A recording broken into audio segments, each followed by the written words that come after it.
Hi guys, Rob from Triple S Armory here in beautiful Montana. As you can see before us here, another heavy denim water jugs test, testing two new 45 caliber rounds here.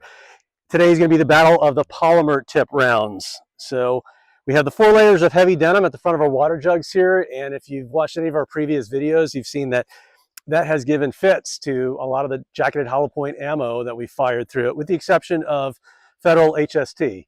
A variety of other rounds have definitely had problems passing through the water jugs here, or actually the denim here at the front of the water jugs, plugging the cavity, essentially turning those rounds into a full metal jacket and traveling through the length of our water jugs, over penetrating. So these 2 rounds today we're going to test. The first is a Hornady Critical Duty. It's been out for some time, I think since the mid-2000s.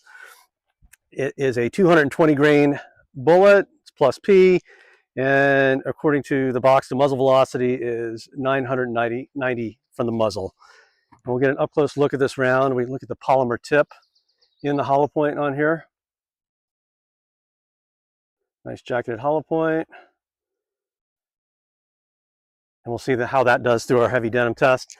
And then next up is the Speer Gold Dot. The muzzle velocity, or any of the velocities, are not listed on the box, but as always, before we start, we'll throw a couple rounds through the chronograph. We'll get our velocities. But this round has more of a clear, they call it elastomeric compound that they use to fill that hollow point cavity. So we'll see. We'll see if these type of rounds are the answer to that heavy denim test. So stay tuned. Okay guys, first up to the chronograph, 2 rounds of that Hornady Critical Duty 220 grain polymer filled jacketed hollow point plus P. And test gun is a Glock 30 Gen 3. Here we go.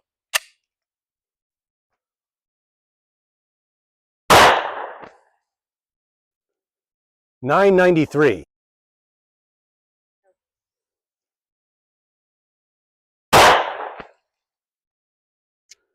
$1,012. That round is smoking. This is out of the 3.78-inch Glock barrel, and typically these rounds are tested out of a 5-inch government size barrel, and to get above 1,000, the 220 grain projectile, it's phenomenal. So we'll see how it performs. So the judge is still out. We'll see how it performs through the denim. But I am very impressed with the velocities out of that Hornady Critical Duty round. Okay guys, next up is that Speer, and I don't know if I mentioned it in the intro, but it is a 200 grain. This is the 200 grain Speer. It's the G2 carry gun, and it is the polymer filled or elastomeric filled jacketed hollow point, 200 grain plus P. Let's put it through the chronograph, 2 rounds.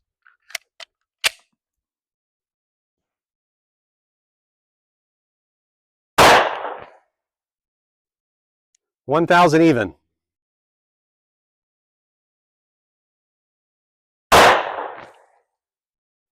$1,013.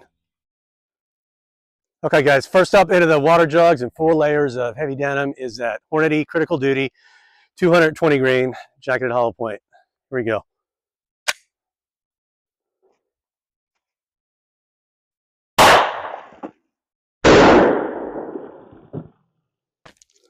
Let's take a look.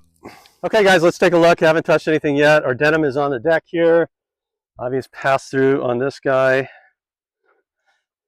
In and out of our denim here.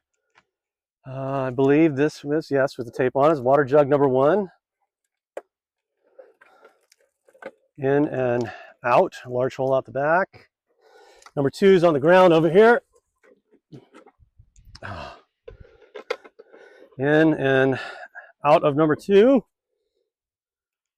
Number 3, in and out. 3, 4, we're in. And we have an attempt to exit number 4, but we're not out. We contained it in number 4. So let's pour this guy out and take a look. See what kind of expansion we got.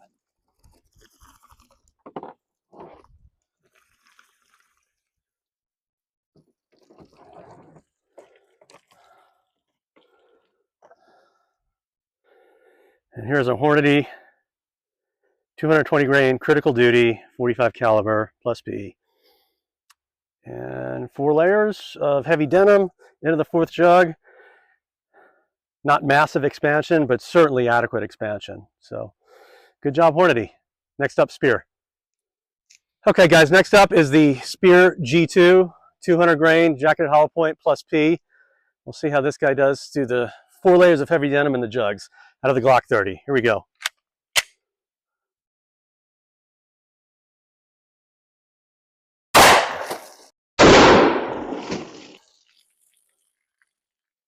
Let's take a look. Okay, haven't touched anything. Here's our denim. 4 layers of denim. Pass through on that guy. No surprise. Here's jug number 1. Lid blown completely off. Large entrance, large exit out of this guy. Jug 2. Lots of damage to jug 2. In and out. Jug 3, we got a leaker for sure. And I think we stayed in jug 3 here. Now, no, we did not. No, we did not. Huh? We did not. We got our entrance here, and we do have an exit out of 3.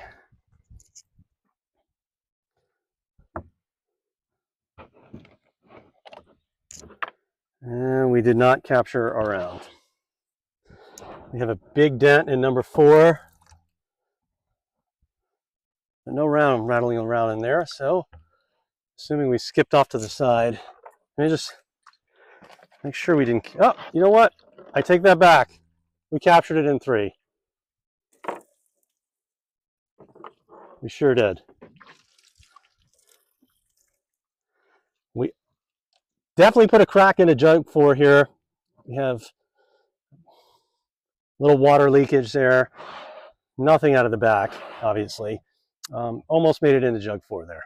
So there's our Speer G2 carry gun, 200 grain, jacketed hollow point with that elastomeric filling in that jacketed hollow point.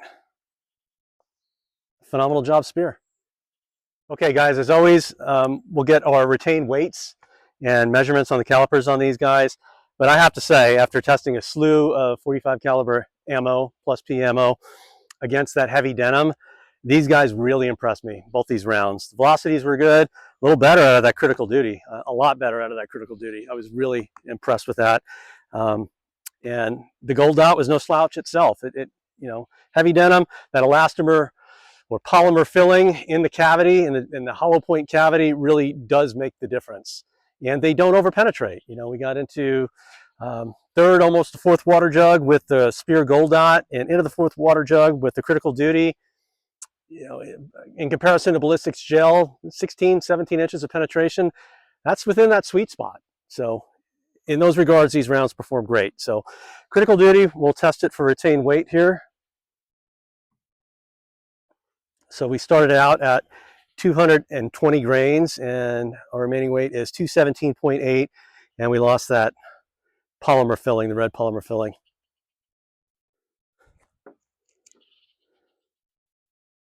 Speer gold dot G2, retained weight 199.2, so virtually no loss out of that one.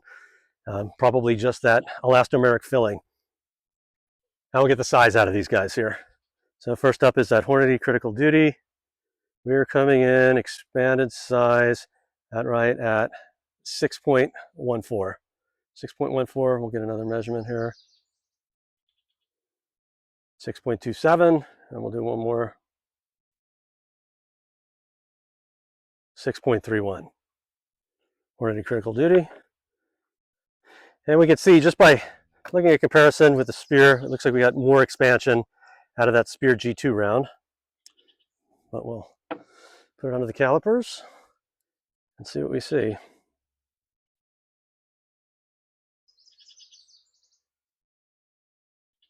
.86.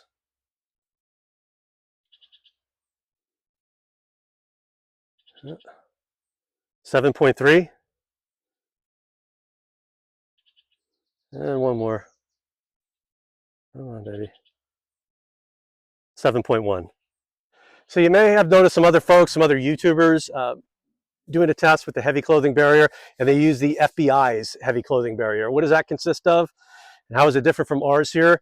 Well, the FBI's heavy clothing barrier is 1 layer of denim, 1 layer of fleece, 2 layers of cotton t-shirts. So 4 layers, a little different material, and bullets react differently through that. Why do I use the old school heavy denim test? I use it because it's a tougher test. And if a round can perform in that stuff, it can perform well and expand and get the proper penetration through most clothing barriers. So that's what I was after. That's why I was, testing these slew of 45 caliber rounds. And our winners are Federal HST. We'll put the link in below. You can check on that round. It performed admirably through the water jugs, through the heavy denim. However, it didn't quite have the velocity I was looking for. It's a plus P round, and yes, it was out of the shorter barreled Glock 30. But we were moving about, I think it was about 840, 850 feet per second on that round. So not a ton of oomph behind it for a plus P round. However, you can't deny its performance. 4 water jugs, and it expanded beautifully. So we'll put the link into that video in here. You can take a look at it. But these guys kind of have the best of all worlds. We have velocity, which translates to kinetic energy on the target. We have adequate penetration out of both rounds. We'll call it 3.5 on the Speer, and a full 4 on the Hornady critical duty here. Both rounds expanded beautifully. The Speer a little more so. And right now, I think the Speer G2 might be my favorite. Again, if you've gained anything from this test, if you enjoyed it, got anything out of it at all, please like and subscribe, and we'll see you next time.